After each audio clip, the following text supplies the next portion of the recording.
my channel Manthan Matrix. Today we are going to discuss the question number fifth part of first chapter, relation and function. So we have discussed any relation is reflexive, symmetric and transitive, how we can prove it. So today we are taking some more examples here. Now see this. The first one is R is a set of A of a human beings. तो हमारे पास एक set A है जिसमें सारे human beings हैं, and A is equals to x comma y such that x and y works at the same place. So one by one we have to see that all these relations are reflexive, symmetric और transitive. तो देखिए आप सभी चीजें हमारे पीछे के videos में आप लोग सब सीख चुके हो, तो यहाँ पर हम थोड़ा स्पीडली इसको डिस्कस करेंगे. तो देखते हैं. The first one, if we are going to check it reflexive or not. So x and works at the same place. So if we want to find out the relation between x and x, so we can say that x comma x belongs to R because x works at the same place where x works. These all the things you have to write in the language here. Okay, तो x वहीं work करेगा जहां पर x work करता है, इसलिए x comma x को हम belongs to R राइट कर सकते हैं.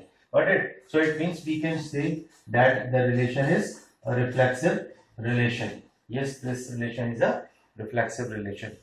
Now come to the second part. Second में हमें show करना है कि whether it is symmetric or not, check करना है. So if x comma y belongs to R, x and y are the two persons, और x का relation y से बन रहा है, इसका मतलब x works at the same place where y works. ठीक है, तो can we write y comma x belongs to R? Yes, definitely, क्योंकि y भी वहीं वर्क करेगा जहां पर x कर रहा होगा. इसी स्टेटमेंट को आप रिवर्स राइट कर सकते हो. तो it means x comma y belongs to R. This implies y comma x also belongs to R. This shows that the relation is symmetric also. So yes, this relation is a symmetric relation. Now for transitive relation, to the first one, for transitivity if we have to check it, the transitive relation, let x, y and z are the three persons such that x comma y belongs to R. So x and y works at the same place, and if we write y comma z belongs to R, this implies y works at the same place where z works. तो x वहीं work करता है जहां y कर रहा है और y वहां वर्क करता है जहां z कर रहा है. तो हम ये कह सकते हैं कि x and z, x will works at the same place where z works. We can say this. So this implies x comma z belongs to R. ठीक है, तो इस तरीके से हम शो कर सकते हैं.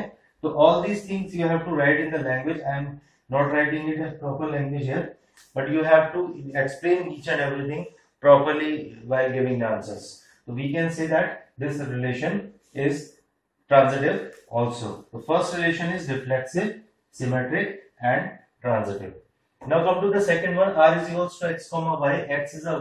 X and y lives at the same locality. So this is the same example. Works at the same place, lives in the same locality. That will be the same thing. So it means this relation will also be reflexive, symmetric and transitive itself.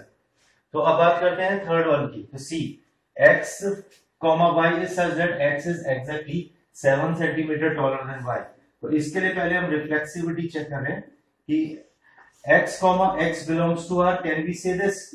We can say that it does not belongs to R because what we can write, x is not taller than x itself. x से ही taller नहीं हो सकता है, इसलिए x का x से relation नहीं बनेगा, क्योंकि इस सेट में सिर्फ वही रिलेशन, उन्हीं एलिमेंट्स का रिलेशन बनेगा जहां पर x y से 7 सेंटीमीटर टॉलर हो, लेकिन x खुद से टॉलर नहीं हो सकता है. It means x comma x does not belongs to R, which shows that the relation is not a reflexive relation. तो सेकेंडली सिमेट्रिक की बात करते हैं. If we want to check whether it is symmetric or not, if x comma y belongs to R, x comma y belongs to R means x is taller than y. x y से बड़ा है कितना? by 7 centimetre. तो हम इसको लिख सकते हैं कि x is equals to y plus 7. x y से 7 सेंटीमीटर टॉलर है. तो क्या हम ये भी कह सकते हैं कि y भी x से टॉलर होगा 7 centimetre? No, it is not possible, क्योंकि ऑलरेडी अगर एक स्टेटमेंट ये ट्रू है तो it can not be possible कि y भी x से टॉलर हो जाए. तो we can say that y, x does not belongs to R. Y, x does not belongs to R and x, y belongs to R. What this shows? That it is not a symmetric relation. Yes, understood? Now come to the third point, transitive. तो transitive के लिए हमारे पास 3 elements होने चाहिए, x, y and z, such that x, y belongs to R first of all. तो x is taller than y by 7 centimeter. If we write y, z belongs to R, what this gives? Y is taller than z by 7 centimeter. So does x, z belongs to R? No. Why? Because x is taller than z. x y से बड़ा है, taller है, और y z से taller है. तो इसका मतलब x z से टॉलर तो होगा, but not by 7 centimeter. It should be taller by 14 centimeter. तो that's why x, z does not belongs to R. क्योंकि x का यहाँ पर रिलेशन के अकॉर्डिंग वही एलिमेंट आएंगे जो एग्जैक्टली 7 सेंटीमीटर टॉलर हो, लेकिन यहाँ पर x z से 14 सेंटीमीटर टॉलर हो रहा है, इसलिए ये रिलेशन इसमें belong x, z does not belongs to R हम कह सकते हैं. तो that shows that it is not a transitive relation. तो इस तरीके से हम शो कर सकते हैं कि ये रिलेशन ट्रांजिटिव नहीं है. I think this must be clear to you.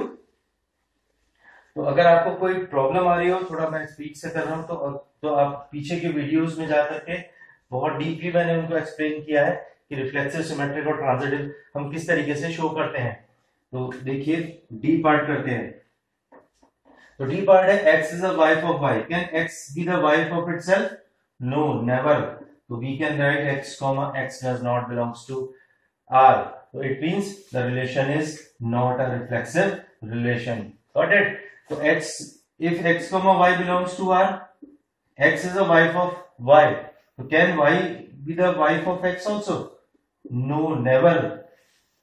ठीक है ना. अगर x वाइफ है y की, तो y तो वाइफ x की हो नहीं सकता. तो इसका मतलब ये रिलेशन जो सिमेट्रिक भी नहीं होगा, क्योंकि x, y अगर R में बिलोंग कर रहा है तो y, x कभी भी R में बिलोंग नहीं कर सकता है. ठीक है. अब बात करते हैं ट्रांजिटिविटी की. If x, y belongs to R, x is a wife of y, z belongs to R, y is a wife of z. तो can x be the wife of z? x, z does not belongs to R. So it means this relation is again not a transitive relation. So in this way you don't have to explain, you have to write it in a proper language. ठीक है. Then only you will get the marks in the examination. So see the next part now. Then E1. E part is x is the father of y. It is just same as this. X cannot be the father of itself. X, x does not belongs to R. So it means it is not a reflexive relation. ठीक है. अब बात करते हैं symmetric की. तो x, if x, y belongs to R, it means x is the father of y. Can y be the father of x? No, it is not possible. तो अगर x, y R में है तो y, x R में definitely नहीं होगा. So it means this relation is not a symmetric relation. X, y belongs to R. X is the father of y. Y, z belongs to R. Y is the father of z. So we know that what is the relation between x and z? X will be the grandfather of z, not father. So it means we can say that x, z again does not belongs to R. So it means the relation is not a transitive relation. So it means this relation is neither reflexive, symmetric nor transitive. So in this way the questions can be asked to you in the examination. Can either prove it like this or check it whether it is reflexive, symmetric or transitive. I think this must be clear to you.